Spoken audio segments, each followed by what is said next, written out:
मंडळी, व्हेनेझुएला या देशातून एक भयंकर बातमी समोर आली आहे. या देशात एक भीषण नैसर्गिक आपत्ती घडली आहे.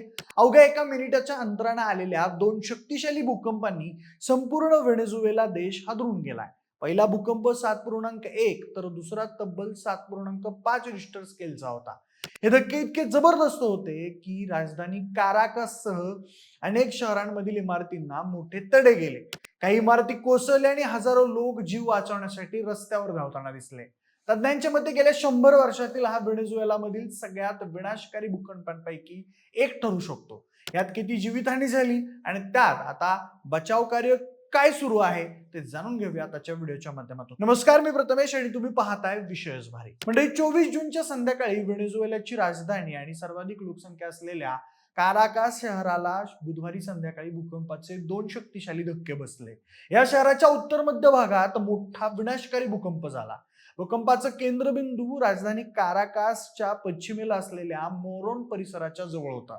7.1 आणि 7.5 रिश्टर स्केल क्षमतेच्या भूकंपांच्या या धक्क्यांनी काराकास शहरातील इमारती आणि घरं अक्षरशः पत्त्यासारखी कोसळली.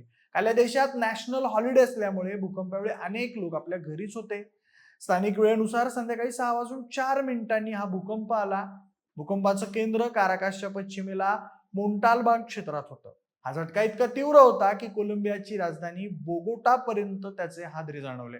या झटक्यांची तीव्रता त्रुजिलो, याराकुई, काराबोबो, अरागुआ, मिरांडा, काराकास आणि ला गुआइरा या ठिकाणी जाणवली.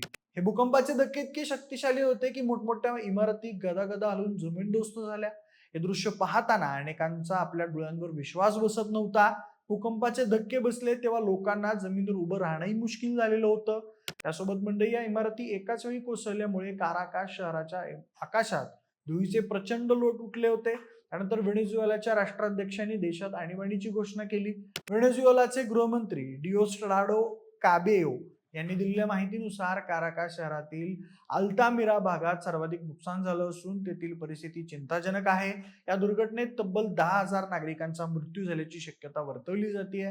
बुधवारी संध्याकाळी 6 वाजण्याच्या सुमारास काराकास शहरालाही भूकंपाचे धक्के बसले. या शक्तिशाली भूकंपानंतर काही नागरिक त्यांच्या घरांमधून बाहेर पडत धावत रस्त्यावर आले. हे भूकंपाचे धक्के इतके शक्तिशाली होते की अनेक इमारती पूर्णपणे कोसळल्या आहेत.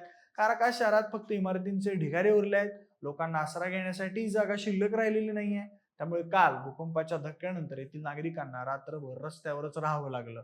पहिल्या धक्क्यानंतर लोक काही समजून घेण्याचा प्रयत्न करत असतानाच अवघ्या एका मिनिटात दुसरा आणि अधिक शक्तिशाली धक्का बसला. त्यामुळे आधीच कमकुवत झालेल्या अनेक इमारतींना मोठं नुकसान झालं. सोशल मीडियावर समोर आलेल्या व्हिडिओमध्ये लोक घाबरून घराबाहेर पळताना, इमारतींचे भाग कोसळताना आणि रस्त्यांवर मोठी गर्दी झालेली दिसते. काराकास शहरात अनेक भागांमध्ये वीज आणि इंटरनेट सेवा खंडित झाली आहे. काही ठिकाणी रस्त्यांवर भेगा पडल्या आहेत तर अनेक घरांच्या भिंती कोसळल्याची माहिती मिळते. सगळ्यात चिंताजनक बाब म्हणजे अनेक लोक अजूनही ढिगाऱ्याखाली अडकल्याची भीती व्यक्त केली जाते. बचाव पथकं युद्धपातळीवर काम करतायत.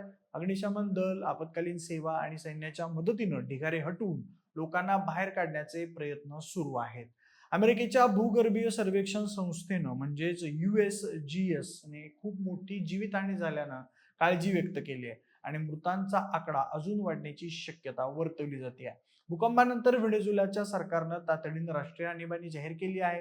कार्यवाहक राष्ट्राध्यक्ष डेल्सी रॉड्रिगेज यांनी नागरिकांना शांत राहण्याचं आवाहन केलेलं असून सर्व आरोग्य यंत्रणा आणि आपत्कालीन सेवांना सज्ज राहण्याचे आदेश दिलेले आहेत.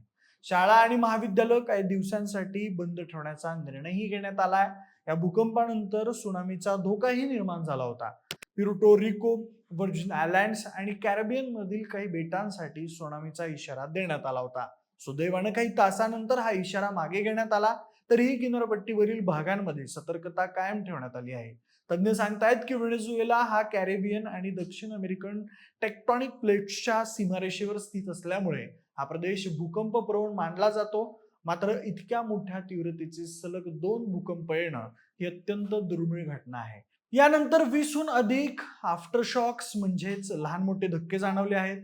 दरम्यान व्हेनेझुएलामधील या भीषण घटनेनंतर जपानमध्येही 6.9 रिश्टर स्केलचा भूकंप झाल्याची माहिती समोर आली आहे. जपानमध्ये भूकंप सामान्य असले तर इतक्या मोठ्या धक्क्यांमुळे तिथेही सतर्कता वाढवण्यात आली आहे. त्यामुळे नागरिकांमध्ये भीतीचं वातावरण कायम आहे. सध्या संपूर्ण जगाचं लक्ष व्हेनेझुएलाकडे लागलेलं आहे. बचाव कार्य अजून सुरू आहे, त्यामुळे मृतांचा आणि जखमींचा खरा आकडा समोर येण्यास अजून वेळ लागू शकतो. पण एक गोष्ट निश्चित आहे, अवघ्या एका मिनिटात आलेल्या 2 महाभूकंपांनी व्हेनेझुएलाच्या इतिहासात विनाशाचा नवा अध्याय लिहिला आहे. हजारो लोक बेघर झाले आहेत, अनेक कुटुंब उद्ध्वस्त झाली आहेत आणि अजूनही अनेक जण आपल्या प्रियजनांचा शोध घेत आहेत.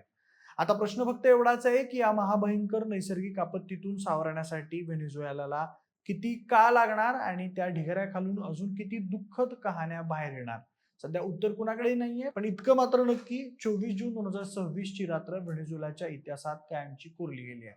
म्हणजे तुम्हाला या घटनेबद्दल काय वाटतंय ते आम्हाला कमेंट बॉक्समध्ये नक्की सांगा. सोबतच आपल्या या YouTube चॅनलला सबस्क्राईब करायला अजिबात विसरू नका. धन्यवाद.